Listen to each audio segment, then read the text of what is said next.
नमस्कार बच्चों, गणित की कक्षा में एक बार आपका फिर स्वागत है। हम पढ़ रहे थे एक्सरसाइज 4.1।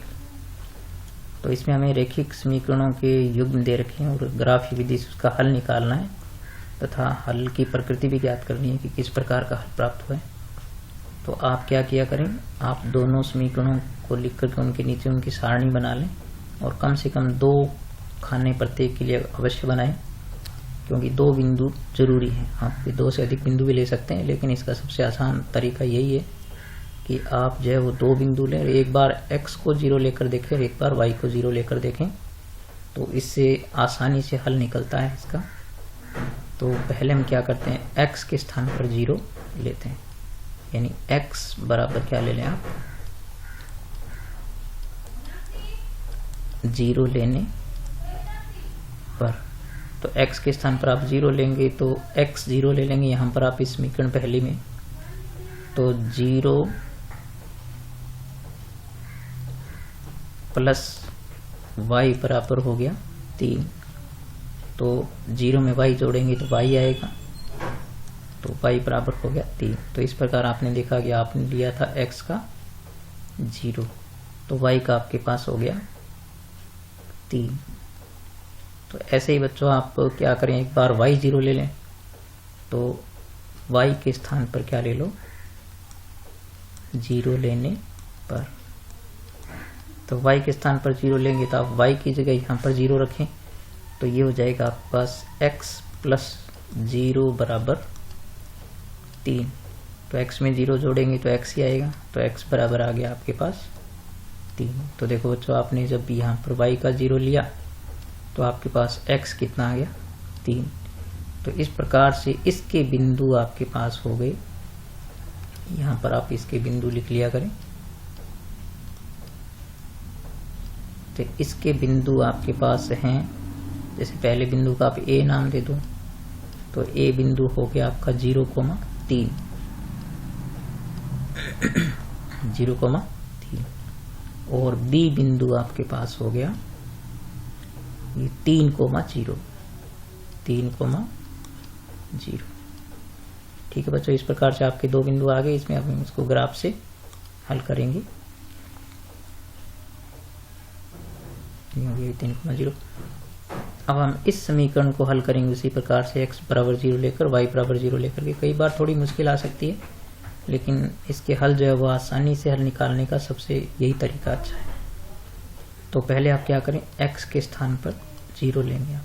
तो x के स्थान पर 0 लेने पर, तो आप देखेंगे x को 0 लेंगे तो ये आएगा आपके पास 3 गुना 0 माइनस 2y बराबर 4। आप जानते हैं कि 0 हो गया 0 माइनस 2y बराबर हो गया 4। तो यहाँ पर आप देख सकते हैं कि माइनस 2y बराबर हो गया 4। तो यहाँ बच्चों आप देख सकते हैं कि y बराबर हो गया 4 बटे माइनस 2। तो यहाँ पर आ गया आपके पास माइनस 2। तो देखो आपने x का 0 लिया तो y का आ गया आपके पास माइनस 2। इसी प्रकार से आप यहाँ पर जो है वो y 0 लेंगे, तो y 0 लेकर देखते हैं अपने क्या परिणाम आता है। तो y के स्थान पर क्या ले लो, 0 लेने पर, 0 लेने पर। तो y के स्थान पर आप 0 लेंगे तो ये आपके पास समीकरण होगी 3x माइनस 2 गुणा 0 बराबर 4। तो यहाँ से बच्चों अपने देखते हैं कि 2 गुणा 0 0 हो गया, तो ये आपके पास x बराबर आ गया 4 बटे 3, और 4 में 3 का भाग नहीं जाता है। ठीक है बच्चों, तो 4 में 3 का भाग नहीं जाता है, तो ये जो इसका पूरा परिणाम जो इसका नहीं आएगा, यानी पूर्णांक में नहीं आएगा, बिंदु अंकित करना मुश्किल हो जाएगा। तो हम यहाँ पर क्या कर सकते हैं कि 1 लेकर देख सकते हैं, 2 लेकर देख सकते हैं। तो 1 लेकर देखेंगे यहाँ पर, यानी 0 से नहीं आया तो आप क्या करेंगे, y के स्थान पर 1 लेकर देखते हैं। तो y के स्थान पर क्या ले लो आप, 1 ले लो। इस परिणाम को आप छोड़ देंगे, ठीक है, ये आपकी प्रैक्टिस में शामिल है, लेकिन इसको काटेंगे नहीं आप, यहीं रहने दें ऐसा ही। तो y के स्थान पर क्या ले लो आप, 1 लेने पर।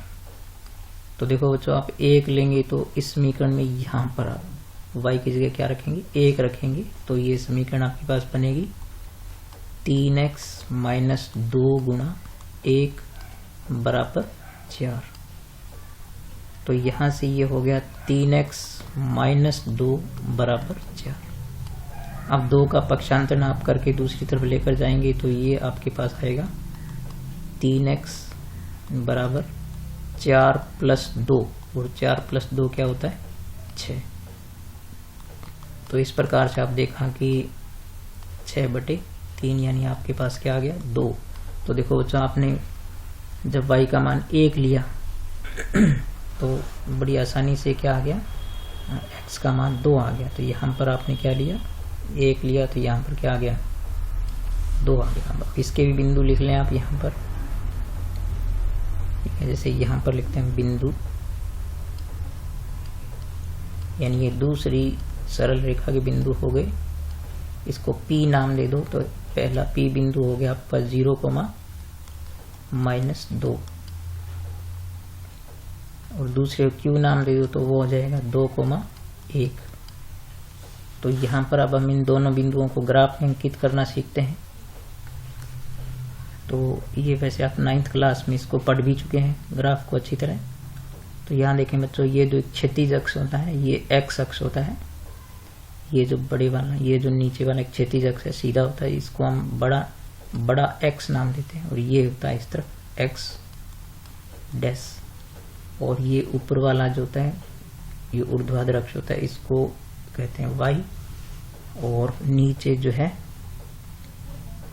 ये वाला, ये y डैश, इनको कैपिटल में लिखेंगे हमेशा ही। यहाँ पर ये जो होता है मूल बिंदु होता है, यहाँ पर ये वाला, ठीक है, इसको बोलते हैं मूल बिंदु यहाँ पर। तो ये O होता है वैसे यहाँ पर सब कुछ शून्य होता है। यहाँ पर आप देखो कि इस तरफ दाईं ओर जो है वो प्लस के मान होते हैं, यहाँ पर प्लस होते हैं, और ऊपर की तरफ भी प्लस होते हैं, और ये जो डैश अक्ष होते हैं वो माइनस होते हैं। तो इस तरफ माइनस होंगे, और यहाँ पर इस तरफ भी क्या होंगे, माइनस, नीचे की ओर y होंगे। तो हम पहले जो है हम देखते हैं कि पहले जो समीकरण है आपके पास, उसके जो बिंदु हैं a बिंदु 0,3 है।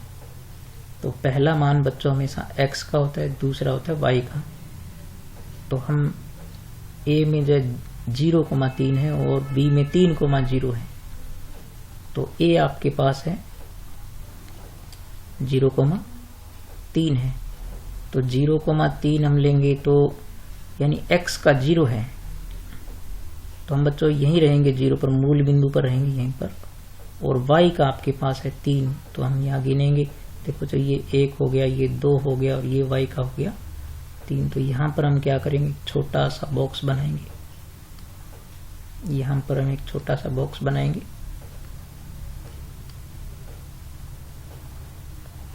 इस प्रकार से एक छोटा सा गोला बनाएंगे, उस पर एक राउंड कर देंगे, और यहाँ लिख देंगे आप 0,3।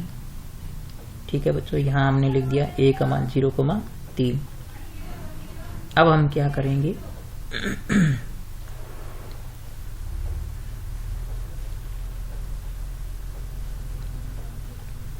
तीन कोमा 0, b का मान हमारे पास है 3,0। तो यहाँ पर हम देखते हैं कि b का मान 3 है, तो b का मान 3, 1 ये हो गया, 2 यहाँ हो गया, 3 यहाँ हो गया, और y का 0 है तो यहाँ पर ही होगा ये। तो यहाँ पर क्या करेंगे, हम एक छोटा सा गोला बना देंगे यहाँ पर ऐसे, और उसको राउंड कर देंगे। तो ये हो गया आपके पास b, और b हो गया आपके पास 3,0। तो इस प्रकार से हम इन दोनों बिंदुओं से होती हुई रेखा खींच देंगे। तो दोनों बिंदुओं से होती हुई रेखा खींचने के लिए क्या करेंगे आप जो है एक सरल रेखा ऐसे खींच देंगे आप यहाँ से,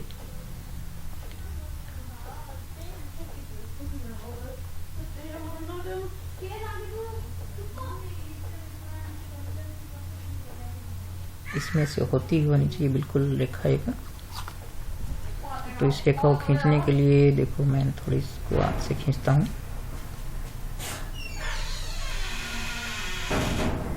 ये आप स्केल से खींचेंगे ना अपनी कॉपी में तो एकदम सीधी आएगी। इस प्रकार से ये बन गई आपकी एक सरल रेखा।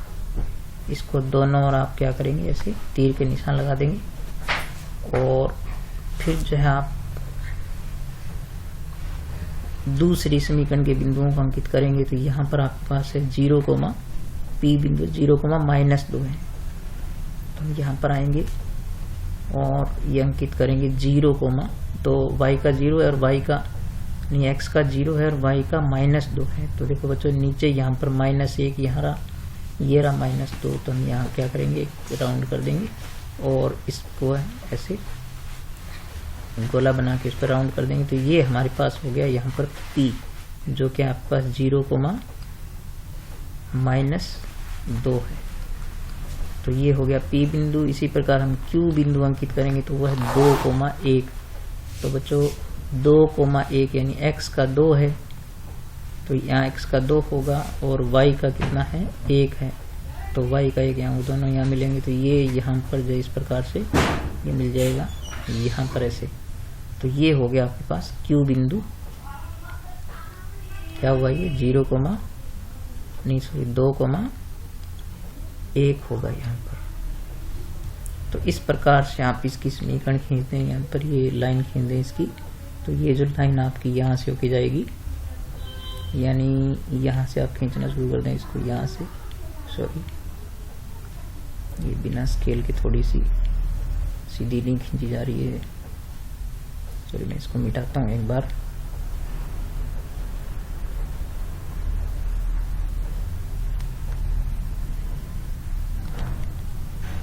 दोबारा खींचने की कोशिश करता हूँ।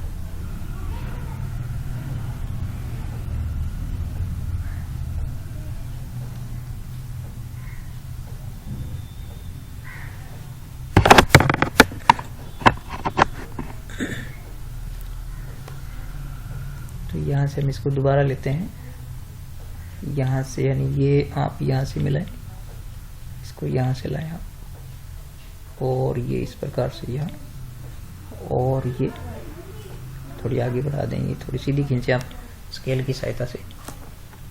तो इस प्रकार से आपने देखा कि ये दोनों जो है यहाँ मिलती है 2, 1 पर। ठीक है बच्चों, तो ये 2, 1 पर मिलती है। तो इसका हल होता है 2, 1। तो इस प्रकार से आप यहाँ लिखेंगे ग्राफीय विधि से हल। ठीक है बच्चों, क्या ग्राफीय विधि से हल, यहाँ लिख दें आप।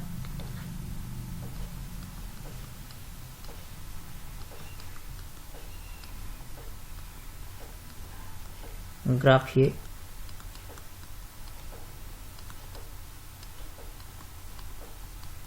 विधि से हल। तो ग्राफीय विधि से हल क्या हुआ आपका 2, 1। तो चूंकि ये प्रतिच्छेद कर रही है, ठीक है बच्चों, तो ये प्रतिच्छेद कर रही है, तो आप ये लिखेंगे चूंकि प्रतिच्छेद करती है, प्रतिच्छेद करती है यानी एक दूसरे को काटती है, अतः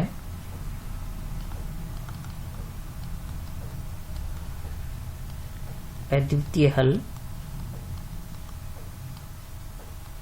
तो प्रतिच्छेद करती है तो अद्वितीय हल होता है, यानी एक ही हल होगा उनका। तो इस प्रकार से हम ग्राफ के प्रश्नों को करेंगे। तो इसमें थोड़ा सा ग्राफ बनाने में जो है वो, और यहाँ पर चूंकि अपने पेन टैब पर जो स्केल को काम में लेना थोड़ा मुश्किल होता है, तो इसलिए मैं कोशिश करूँगा कि आगे के प्रश्नों में इसको और ग्राफ को थोड़ा स्पष्ट बनाऊं। तो ये आगे का सवाल अपने करते हैं नेक्स्ट वीडियो में।